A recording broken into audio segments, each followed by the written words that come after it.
Bien.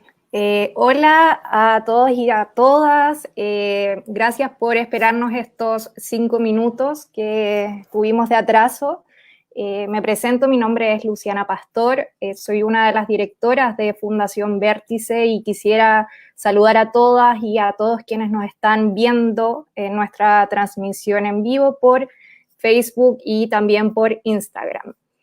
En segundo lugar, bueno, quisiera también agradecerles que nos estén acompañando en esta entrevista que es parte de un ciclo organizado como fundación y que tiene como propósito en el fondo reflexionar sobre diferentes aspectos del territorio, y en este caso hablaremos sobre el resurgimiento de las ollas comunes como espacios de subsistencia, resistencia feminista y organización popular. Solo el pueblo ayuda al pueblo ha sido una consigna que hemos escuchado con fuerza desde el denominado estallido social de octubre de 2019. Hoy, en pleno contexto de emergencia sanitaria por la pandemia de COVID-19, esta frase nuevamente toma relevancia y surge entonces diversas iniciativas de ollas comunes, centros de acopio, diferentes campañas solidarias en diversos territorios afectados por las cuarentenas, y en el fondo estas instancias han sido fundamentales para acudir en ayuda de personas que ya no cuentan con recursos económicos para enfrentar las consecuencias de las medidas implementadas por el gobierno para enfrentar esta pandemia. Históricamente, la exclusión de sectores sociales desfavorecidos, la concentración urbana de la pobreza y la falta de garantías sociales ante la crisis, entre otros motivos, han condicionado la aparición de ollas comunes como una forma autogestionada y de resistencia para enfrentar el hambre y las necesidades básicas de alimentación. Para eso y para dar este debate con mayor profundidad, contamos hoy con la presencia de Hilary Giner. Ella es historiadora feminista y doctora en Historia de la Universidad de Chile. Es licenciada en Estudios Latinoamericanos, Relaciones Internacionales y Lengua Española y magíster en Estudios Latinoamericanos. Como investigadora y docente, trabaja principalmente las temáticas de género, feminismo popular, violencia, historia oral y memoria en el contexto de la historia reciente de Chile y Latinoamérica. Ahí tenemos a Hilary. Hola Hilary, ¿cómo estás? Muchas gracias por acompañarnos. Hola, gracias por la invitación. Gracias a ti, muchas gracias. Hilary, bueno, primero que todo, nuevamente darte las gracias por estar aquí con nosotras en este espacio que hemos formado, ¿no?, como un espacio de diálogo ante esta crisis y esta pandemia. Y para poder un poco contextualizar algo que yo ya he anunciado, ¿no?, que es el problema y la problemática en torno a las ollas comunes, me gustaría como hacerte la primera pregunta, y a ti como experta en el tema, ¿no?, que nos cuentes cuál es la relevancia histórica que han tenido las ollas comunes en nuestro país, específicamente. Sí, bueno, yo creo que los ollas comunes igual no es algo tan reciente, ¿no? Y remonta, digamos, a estrategias principalmente de mujeres, ¿no?, de sobrevivencia, que son en realidad estratégicas que tienen mucho tiempo, ¿no? O sea, incluso el otro día,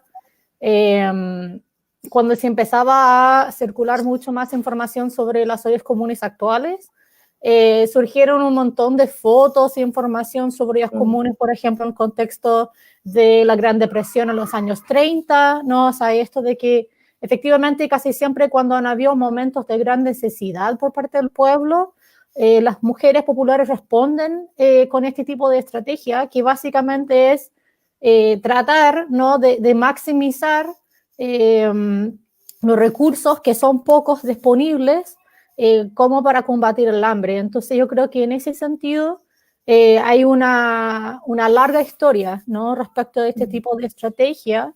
Y bueno, el contexto que más trabajo yo es historia reciente. Y bueno, me imagino que en parte la razón por la cual estoy aquí es por el libro que salió el año pasado, ¿cierto? Que es de violencia de género, pobladoras y feminismo popular.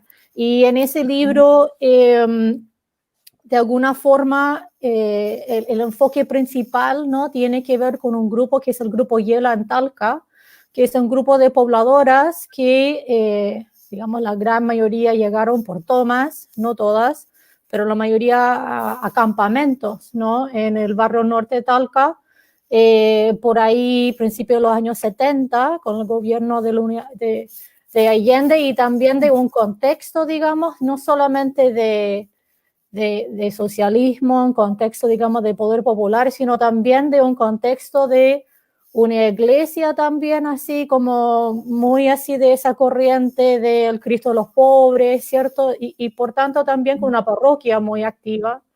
Y, y por lo tanto también llegaron unas mujeres religiosas, por ejemplo, de ese mismo barrio que vivían en una media agua, y entre las mujeres religiosas, que era la hermana Jessie, la hermana Laura, por eso Yela, por Jessie y Laura, empezaban a trabajar efectivamente a principios de los años 80 y empezaron a trabajar en conjunto por el hambre. Tiene que ver con la crisis económica del 82, lo cual en el contexto del Maule se complejiza aún más por también la crisis del vino y la contrarreforma agraria. O sea, estamos hablando de un periodo muy complejo cuando efectivamente muchos de esos trabajadores agrícolas expulsados del campo, ¿no? Por eso de esa contrarreforma agraria terminan también llegando, ¿no? A la población y a los campamentos. Y ahí entonces con casos, digamos, de mucho hacinamiento, ¿cierto? De allegados y allegadas, y también la falta de agua, la falta de luz y el hambre probablemente tal, las mujeres empezaron a organizar y empezaron a organizar en la parroquia. Y ahí es donde empezaron a hacer sus ollas comunes, ¿cierto? El comedor popular y lo interesante de esa historia es cómo justamente en ese contexto, a través de preparar comidas en conjunto y hablar de las necesidades de las vecinas, ¿no? Como pobladoras del sector, también empezaron a darse cuenta de otras necesidades de la comunidad, como la necesidad de combatir la violencia, ¿no? Contra la mujer, esto de esta violencia íntima de pareja que estaba ocurriendo también en ese entonces, no se hablaba, o sea, todavía no era como un tema, entre comillas, ¿cierto? Como ni de políticas públicas y muy así como en pañales, incluso dentro de grupos feministas. Entonces ahí es donde empiezan ya a trabajar este tema de violencia y es como bien interesante porque también es uno de los primeros grupos, digamos, que trabaja violencia, que termina, por ejemplo, saliendo a marchar por el 25 de noviembre en el 88 y que termina también fundando su propia casa acogida, que era la Casa Yela allá en Talca, y ya con la casa definitiva a partir de 94. Entonces, igual es un grupo con una larga historia y donde efectivamente, digamos, como las raíces, ¿no? De ese grupo feminista popular tiene que ver con esta estrategia de resistencia de desarrollo común en conjunto. Buenísimo. Hilary, y cuando hablas en el fondo de resistencia feminista, ¿no? Como una práctica de organización popular que llevan en el fondo las mujeres a cabo en épocas, tú ahora me dices, de dictadura, ¿no? ¿Cuál es entonces como esa relevancia que tiene en ese contexto histórico en el fondo la aparición de esta práctica, como podríamos decirla como una práctica feminista? ¿Cuál es su relevancia? O sea, yo creo que en esa época igual hay que considerar, claro, pues, o sea, la misma represión autoritaria de la dictadura, o sea, eso de salir de las casas a participar incluso en este tipo de actividad, era como atreverse a hacerlo, ¿no? O sea, efectivamente hubo mucho miedo, mucho terror. Yo creo que incluso ahí varias de las mujeres no hablaban de ese doble terror, ¿no? El terror así de una dictadura, pero también un terror dentro de las casas. O sea, hubo mujeres que tuvieron que pedirle permiso, ¿no? A sus maridos para poder venir. Y efectivamente varias de las mujeres yelas se acordaban de eso, de cómo tenían que como desplazar, ¿no? a sus actividades, ¿no? Como un grupo de mujeres que iban a trabajar temas como violencia, pero en un contexto donde solamente estaban preparando, ¿no? Estas comidas o postres o entregando, ¿no? Así como comida a la comunidad, a niñas o digamos, ¿no? a la persona más necesitadas. Entonces, yo creo que también hubo como conscientemente, ¿no? La necesidad de darle vuelta a muchos tipos, ¿no? de represiones, por así decirlo, patriarcales, ¿no? O sea, tanto por el lado, digamos, como de la dictadura propiamente tal, neoliberalismo impuesto por la dictadura, o sea, no olvidemos que efectivamente también estamos hablando de sectores muy afectados, ¿no? Por esas políticas neoliberales, donde, por ejemplo, en primera instancia, no olvidar que la dictadura tenía un interés específico en desactivar, ¿cierto?, todo lo que habían sido como los nexos políticos de la izquierda dentro de las poblaciones. O sea, la dictadura siempre veía en las poblaciones como este germen, ¿no?, del marxismo que se tenía que extirpar, ¿no? Entonces, en ese sentido, hubo distintas estrategias para hacer eso. Una estrategia tenía que ver con erradicación, o sea, efectivamente mover, ¿no? Los campamentos, mover así y dispersar, ¿no? Pobladores y pobladoras por distintos sectores. En el caso de Santiago eso es como muy notorio y muy conocido, como al final así es como se terminan formando muchos los campamentos de poblaciones en el sur de Santiago desde otras partes de Santiago. Y en el caso de Talca también hubo también erradicaciones, entre comillas, sanitarias, ¿no? También así como muchas justificaciones que tenían que ver, no, porque aquí están, por ejemplo, demasiado cercanos o cercanas al río, lo que tienen que hacer es moverse, esto no es una zona, digamos, como más bien muy fortuita, ¿no? Así como para tener, ¿no?, construcciones, o también esto de que, por ejemplo, la dictadura periódicamente hacían campañas también dentro de las poblaciones, ¿no? ¿Qué tipo de campaña? Por ejemplo, con los centros de madres, que también los centros de madres históricamente se fundaron por ahí en los años 40 o 50, depende del lugar, existieron y se expandieron muchísimo durante los años de Frei Montalva. Para los años de Allende se estima que hubo aprox como 1 millón de centros de madres en todo Chile, o sea, fueron también centros que tenían que ver con politización, y durante la dictadura obviamente los centros de madres se convirtieron en lo que conocemos como Semachile, ¿no? Donde Lucía Iriarte estaba ahí arriba, ¿cierto? Y donde generalmente los centros de madres tenían este esquema como de voluntarias y socias, donde generalmente, claro, hubo, por ejemplo, esposas de militares o de funcionarios o políticos, ¿no?, de derecha, de la dictadura, ¿no?, que participaban, digamos, como liderando estos esfuerzos, y mujeres populares que en muchos casos tenían que participar también por hambre, donde estaban ahí ocupando máquinas de coser o porque necesitaban un almuerzo o qué sé yo, ¿no? Y a través de los centros de madres, la junta de vecinos, etcétera, entonces se hacían estas campañas como de saneamiento, o donde llevaban entonces, por ejemplo, no sé, enfermeras, a veces también para ir a hacer todo tipo como de campaña que tiene que ver también con motivar a los mismos pobladores y pobladoras como a limpiar su propio barrio, por ejemplo, de poner de poner la bandera y cantar el himno nacional, o también una canción favorita ese entonces era Libre, de Nino Bravo, porque la idea es que como se habían liberado, ¿no?, así del socialismo. Y hay un montón de notas como en los diarios de ese entonces respecto a este tipo de campaña que se hacía, donde básicamente lo que querían tratar de imponer era esto de un respeto, ¿no?, hacia la dictadura y las figuras más importantes de la dictadura, tanto a nivel local como también nacional, y a la misma vez esta idea de que como que la dictadura les iba a distribuir ciertos beneficios, pero solamente a aquellos pobladores o pobladoras que eran leales, ¿no? Eso también era como bien claro, porque los que eran los marxistas, o los que eran los malos, obviamente iban a ser castigados o castigadas, ¿no? Entonces eso también fue como una parte bien importante de como la política, ¿no?, de la dictadura, cómo trataban de incidir en estos espacios más populares y desde luego también tratar de posicionarse en muchos casos como de alguna forma como salvadores, ¿no?, de la patria a través de lo local, ¿no? Claro.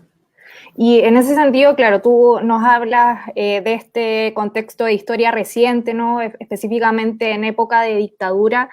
Y claro, el propósito también de esta entrevista, además de comprender ese vínculo histórico, es también entender este resurgimiento, ¿no?, que vemos ahora en contexto de pandemia, que empiezan a resurgir todas estas iniciativas de cooperación ante el hambre, ¿no? Entonces, en ese sentido, ¿cómo tú has percibido esta nueva aparición, se podría decir, de este tipo de acciones colectivas y sobre todo de las ollas comunes como una práctica, como dices tú, de mujeres, ¿no? Uh-huh. Es como bien interesante porque en primera instancia, cuando empecé a ver algo como hoyo común, o que se llama como hoyo común, más recientemente fue en el contexto de las protestas en Plaza Dignidad, ¿no? Donde efectivamente hubo en particular algunas mujeres que venían desde La Legua, si no me equivoco, y que prácticamente, no sé si todos los días, pero muchos días venían y distribuían, ¿no?, desde el hoyo común comida gratuita para las personas que estaban ahí necesitadas, digamos, como de comer, porque también sabemos que hubo personas que como que pasaban mucho tiempo, digamos, como en esa zona, y por ende era como eso, ¿no? Esa idea del pueblo ayuda al pueblo, o sea, como que de alguna forma reactivando también esta idea o como en agradecimiento, ¿no? O sea, yo creo que también hubo un elemento de eso, de las mujeres populares mostrando a través de la comida también un tipo de orgullo, ¿no?, hacia la protesta popular, hacia los que estaban tratando de ser, y con esto efectivamente de este gran expresión de descontento, ¿no?, frente a este modelo neoliberal que ha sido impuesto, no por la dictadura, pero sin duda también se ha mantenido vigente y como que se ha mutado, ¿no?, en algo los años 90, los años de la concertación, pero que sigue ahí muy presente. Y lo vimos, digamos, con, la presencia también de pensionados o pensionadas, ¿no?, personas de tercera edad que también estaban ahí presentes, personas que también estaban ahí por, digamos, estos problemas de salud pública, ¿no?, problemas respecto a la educación pública. Y claro, se supone que técnicamente era por esto del transporte público, ¿no? Ahí es donde comenzó todo, y respecto también a los y las secundarios y secundarias, pero en realidad responde a un modelo, ¿no? Y como un gran descontento popular frente a ese modelo. Entonces ahí es donde yo vi como primera vez ya estaba hablando de nuevo sobre ollas comunes, y ahora eso fue tal vez algo como más limitado. O sea, empecemos que yo creo que hay ciertas estrategias populares que yo creo que nunca han desaparecido, o sea, la cuestión así de lo que se ve, ¿no? O sea, los bingos, las rifas, o sea, todas estas cuestiones populares que se han tenido que hacer constantemente, y en muchos casos por cuestiones bien terribles, ¿no? El compañero que muere de cáncer y que no tiene las lucas para pagar las cuentas, ¿no? O sea, ¿cuántas veces se han visto cuestiones así en las poblaciones?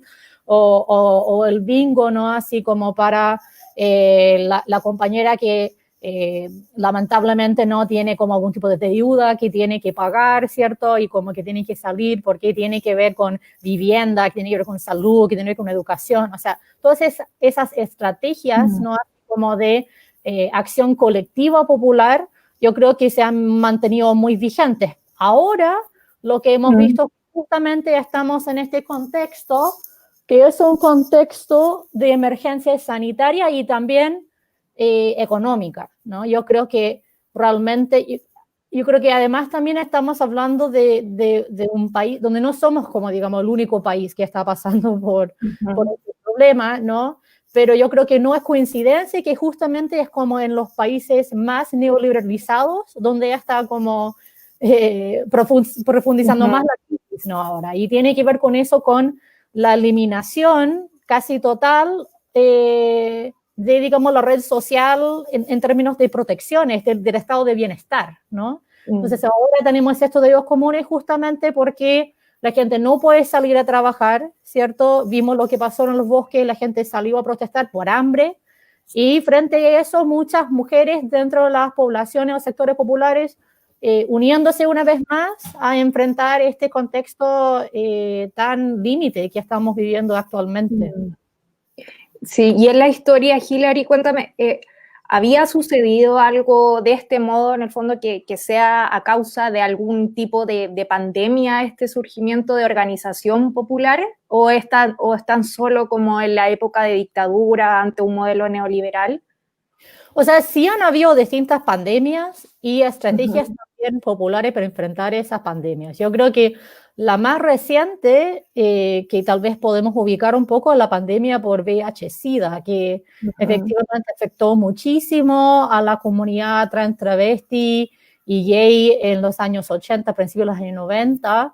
Y dentro de esas comunidades que realmente fueron diezmadas, ¿no?, por esa pandemia, y además también por un estado en extremo muy homo y transfóbico, y por ende que prácticamente no hacía nada, también sí hubo estrategias populares, digamos, o sea, pensemos, digamos, en un surgimiento de organizaciones que tenían que ver, ¿no?, con esta temática, y también de todo tipo de estrategia de sobrevivencia que también tenía que ver con estas comunidades en ese entonces.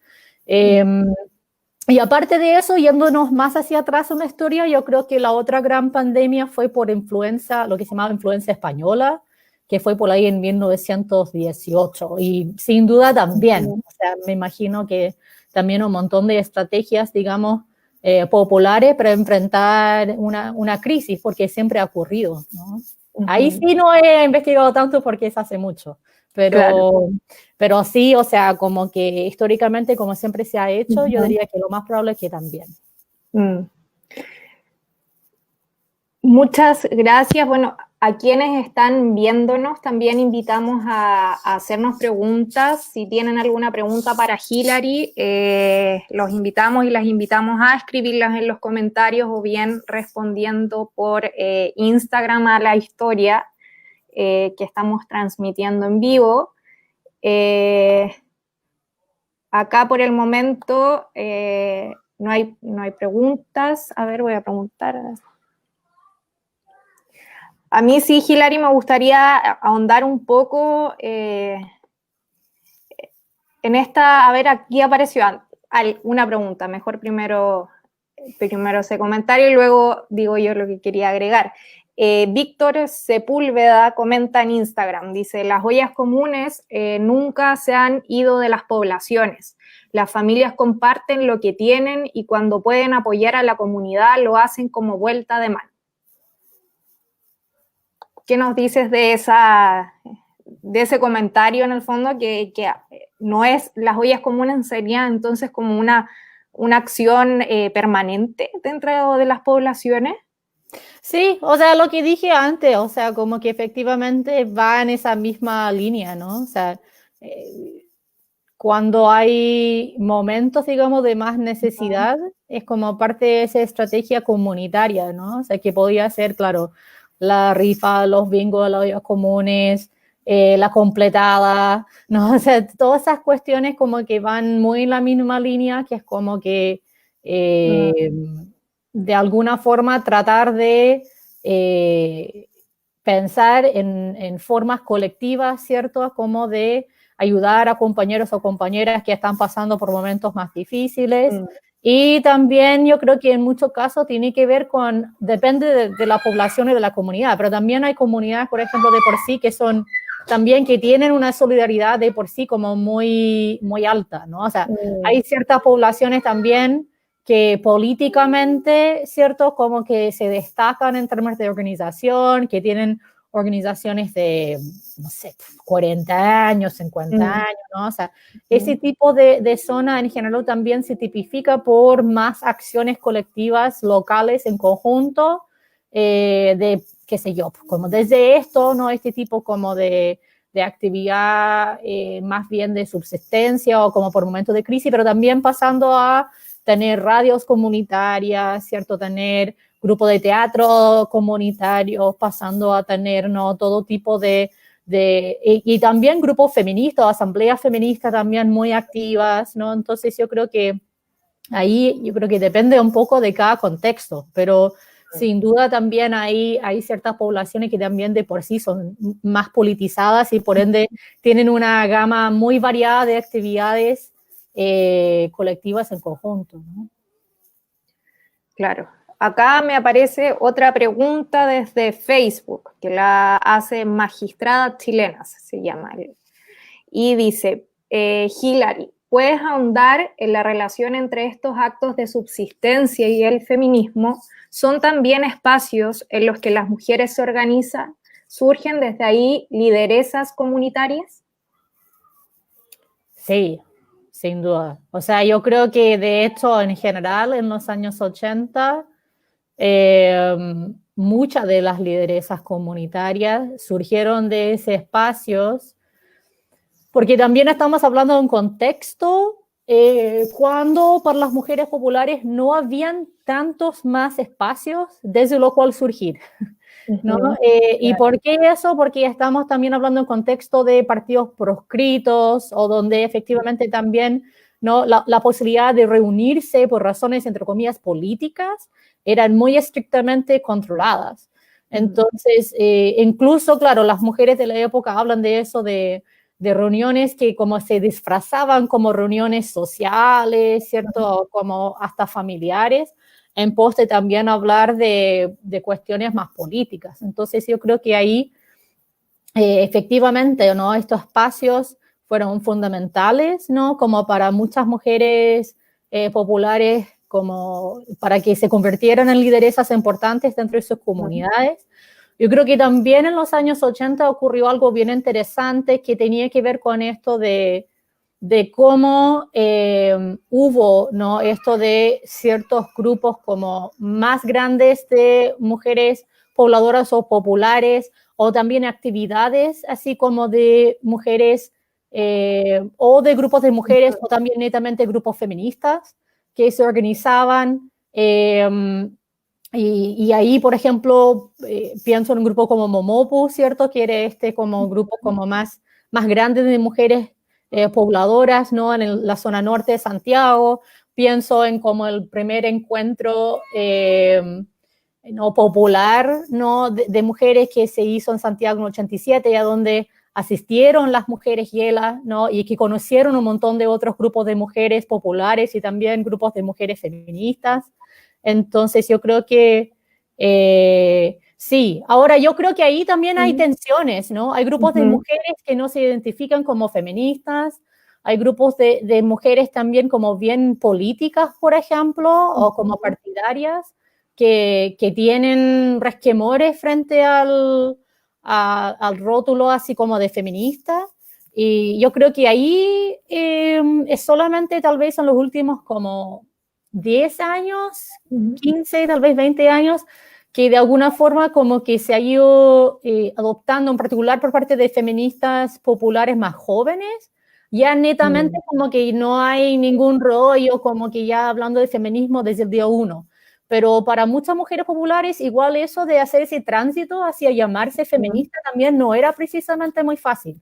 Y muchas de esas mujeres de esa época hablan bastante de eso, cómo veían las feministas, como esta idea de feministas también como feministas educadas, feministas burguesas, feministas blancas, feministas, no sé, pues como santiaguinas principalmente, no viéndolas como en regiones, ¿no? Y incluso varias de ellas no hablaban de eso, ¿no? O sea, que era feminismo para ellas, y en muchos casos como para ellas esa entrada al feminismo, o como decir ya soy feminista, es porque estoy en contra de la violencia. Como estoy luchando por los derechos de las mujeres y estoy en contra de la violencia, por ende sí soy feminista.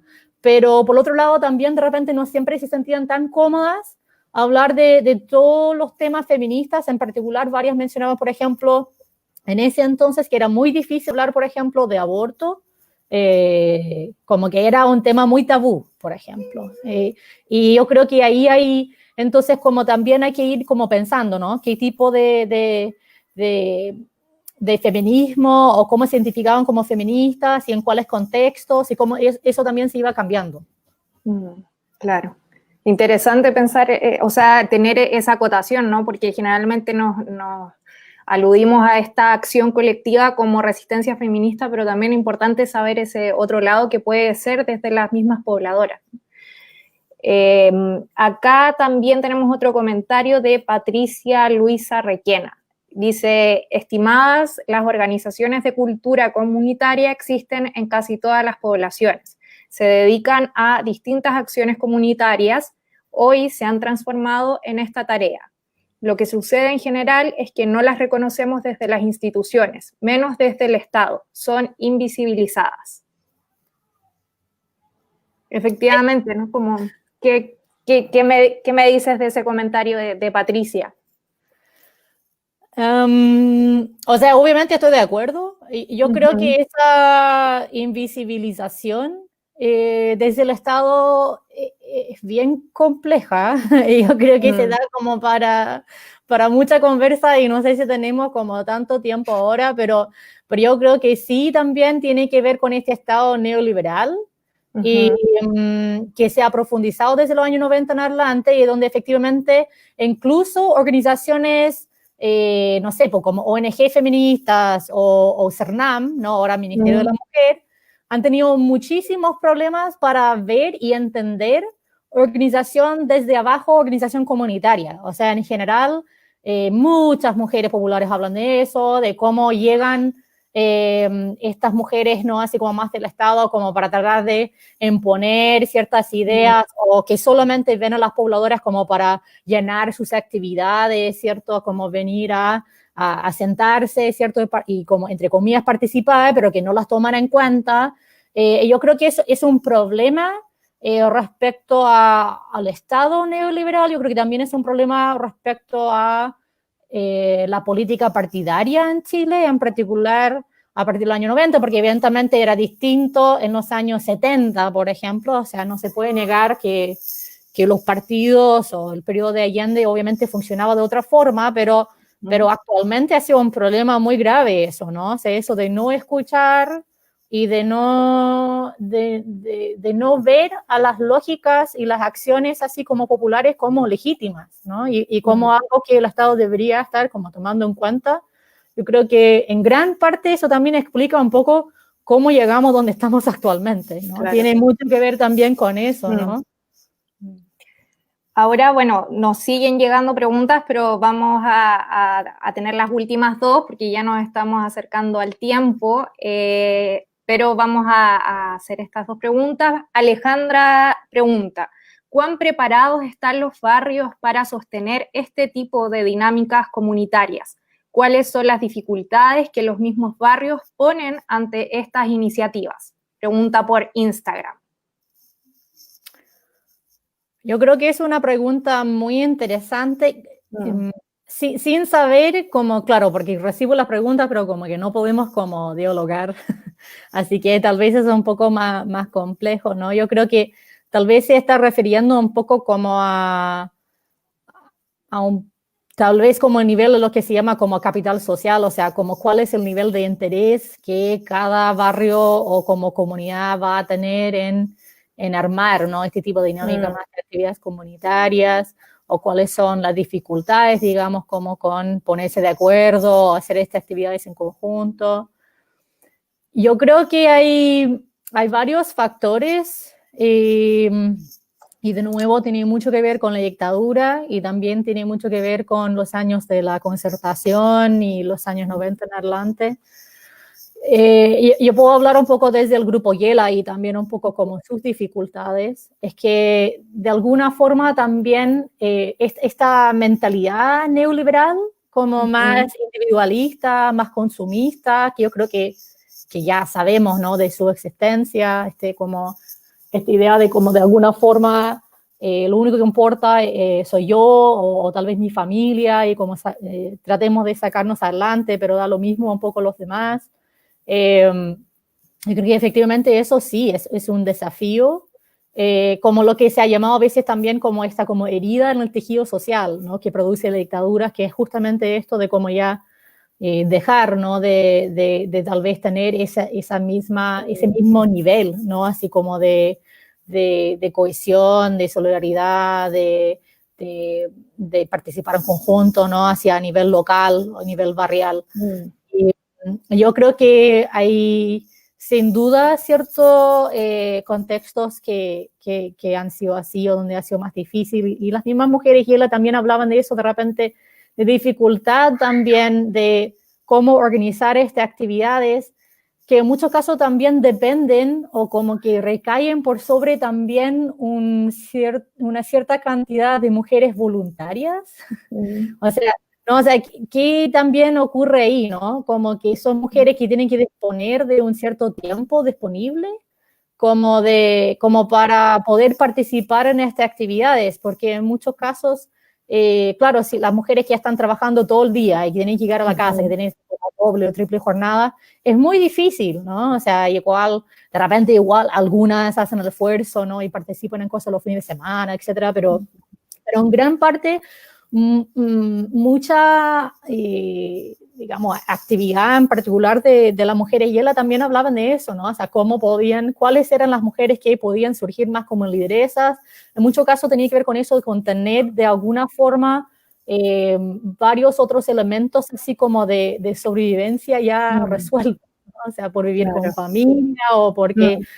por tener así como un hombre proveedor en la casa, por ejemplo, ¿no? Hace como que permitía también esto como de salir a trabajar con tanto esfuerzo, ¿no? Y ocupando tanto tiempo.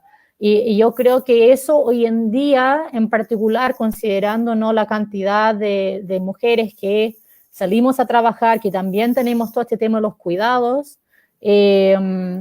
y en particular también en un contexto como de pandemia, evidentemente es aún más difícil organizarnos, ¿cierto?, participar. Entonces es aún más, creo yo, ¿no?, así como admirable, o sea, es aún más impresionante esto de que efectivamente las mujeres que sí lo hacen, ¿cierto?, que están ahí, que están presentes, que están preocupándose por sus comunidades, pero sin duda sí, hay muchas dificultades y puede ser desde eso como cuidados, con tiempos, con trabajo, pasando por otros problemas o como dinámicas dentro de las mismas comunidades, como respecto desde partidos políticos, pasando por problemas de narcotráfico, pasando por problemas, digamos, de peleas internas entre las mujeres, ¿no? Así dentro de la misma zona, o sea, puede haber muchas cosas que también como que trabajan en contra de la posibilidad de organizarse, pero tal vez por lo mismo es tan impresionante como igual se hace, ¿no? Y como lo que yo vi hace, no sé, una semana, un anuncio así como en redes sociales, eran 60, 70, 80 ollas comunes, ¿no? Y como que, y la gran mayoría así como hecha por mujeres populares, ¿no? Entonces como que igual ahí también como ese orgullo, ¿no? Así como de efectivamente que hay tantas mujeres igual que a pesar de todo, igual que salen, ¿cierto? Que resisten y que actúan de esta forma. Súper. Qué bien pensar también en esa noción de tiempo, ¿no? Como el tiempo dedicado también dentro de estas prácticas de mujeres. Vamos a ir con la última pregunta, que la estoy leyendo y es más corta, entonces dice así: estimada, me gustaría saber si hay alguna población en particular que se considere como principal impulsor de las ollas comunes. Pregunta Marlene Martínez. Ahí la verdad es que como que sería muy complicado responder, porque yo creo que lo que está como buscando es como el origen, ¿no? ¿Cuál es el origen histórico de las ollas comunes y cómo surgieron? Y yo creo que si pensamos históricamente, claro, hubo ciertas zonas que eran populares y que siguen siendo populares, ¿no? O sea, tal vez como que la primera zona en Santiago, ¿no? Que tiene que ver con la Chimba, lo que ahora es como Recoleta, ¿cierto? Independencia. Partes que también, ¿no? Que también tiene que ver con el sur de Santiago, evidentemente, ¿no? O sea, como en primera instancia, como este cinturón, ¿no? Que ahora es Mata, y donde más al sur de Mata, también viéndolo, ¿no? Como una zona sumamente popular. Y evidentemente, como decía antes, ya que han habido ollas comunes, ¿no? Estrategias así como de para combatir el hambre desde tiempos muy antiguos, o sea, sin duda también necesité en ese conventillo, ¿no? También habían estrategias de resistencia de mujeres populares, ¿cierto? Que sabemos que no sé, pues como que incluso yéndonos más hacia atrás, ¿no? O sea, podría hablar de estrategias de las mujeres en las salitreras, ¿no? Las mujeres populares, ¿no? Que no tenían que pelear para recibir su comida porque le pagaban en fichas, ¿no? En esto de decir, como de las pulperías, como las mujeres también en esas zonas en general, ¿no? Hablan de eso, de estas como huelgas que tenía que ver con la falta de carbón, con la falta de leña, con la falta de comida, ¿no? O sea, y muchas de esas huelgas eran organizadas por mujeres populares, ¿cierto? Y se organizaban porque decían como madres, como amas de casa, como esposas tenían que alimentar a sus familias y que no lo podían hacer en ese contexto. Entonces, es como bien difícil como encontrar ese origen, ¿no? Porque empezamos a irnos más para atrás, más para atrás, más para atrás. Claro. Y yo creo que en realidad es como más que nada darnos cuenta de como estas estrategias de sobrevivencia que tiene mucho que ver también con la división sexual de trabajo, o sea, la idea de que las mujeres en general son más responsables, no para este tipo de actividad dentro de las comunidades, el hecho de que las mujeres en general están más, digamos, responsables para los cuidados, ¿no? Así tanto para la gente enferma, la gente mayor, niños y niñas, ¿cierto? Entonces, como que muchas de estas actividades que son políticas también nacen dentro de estos contextos. Y yo creo que también lo que estamos viendo actualmente, o sea, como para ir tal vez cerrando un poco, pero estamos en las últimas, pero también hablar de cómo cuáles son, digamos, los puntos de tensión también, ¿no? Dentro de estos modelos. Y solamente como que porque un amigo me mencionó que tenía que trabajar en esto de repartir estas cajas, ¿no? Así como porque trabaja para el Estado, bla, bla. Y, por ejemplo, cómo se identifica, ¿no? Esto de las familias o cuáles son las personas que deberían recibir las cajas y cómo lo que sabemos respecto a, por ejemplo, cómo personas trans o travesti tienen mucho más problemas a la hora así como de recibir, por ejemplo, esto o poder ser identificadas, ¿no? Como personas que deberían recibir cajas. Entonces, como que en su caso particular, por ejemplo, estaba entregando, ¿no? En un sector y vino una mujer travesti a decir, mira, yo también tengo hambre, ¿no? Y como que yo también quiero una caja, pero como que, claro, ahí en general se tiende a pensar todavía desde la familia heterosexual, ¿cierto? Claro. Desde esto así como de pensar de esta forma donde efectivamente todo es como muy, muy tradicional también, ¿no? O pensar también en las diversas formas de pensar familia, ¿no? Entonces yo creo que ahí también es donde tenemos que entrar también a tener como perspectivas más críticas como feministas a la hora de pensar también como, entre comillas, mujeres, ¿no? Que pueden significar muchas cosas, o también cuáles son las tensiones en torno a lo racial. ¿Qué ha pasado con barrios que han tenido cierta llegada de mucha gente inmigrante, en casos donde también se han tratado de pintar a ciertas comunidades como la comunidad haitiana, que es mayormente negra, cómo pintar a esa comunidad como un vector de contagio, ¿no? Lo cual es sumamente racista y como los medios también han colaborado, ¿no? En ese tipo como de construcción racista. Y como dentro de los barrios, las poblaciones, también el tema étnico-racial o de migrante también puede ser un tema de mucha tensión, porque también implica, ¿no? Distintas culturas, distintas realidades, distintos tipos de familias, distintas relaciones, así en términos de género, ¿cierto? La forma en que nos entendemos también, ¿no? A nivel así como muy básico. Y yo creo que ahí también pueden existir problemas que de repente, claro, con los que estamos hablando pareciera ser, sí, todo bien, solidaridad, pero en la práctica también hay como muchas tensiones también, ¿no? Hacia respecto a orientación sexual, identidad de género, raza, etnicidad. Y yo creo que también esto de COVID evidentemente también introduce una variable aún más, ¿no? Porque también esto de cómo una pandemia también trata de como marcar ¿cierto?, a ciertas personas como no deseables, o sea, de esto de como, oh, mira, esa familia está enferma, no queremos que esa familia se mezcle con nosotros porque nos van a enfermar. Y efectivamente también han habido algunos casos, ¿cierto?, bien complejos de como personas de ciertos barrios donde hasta han salido a atacar también a vecinos y vecinas como por sospecha de COVID o que por COVID nos van a enfermar a todos.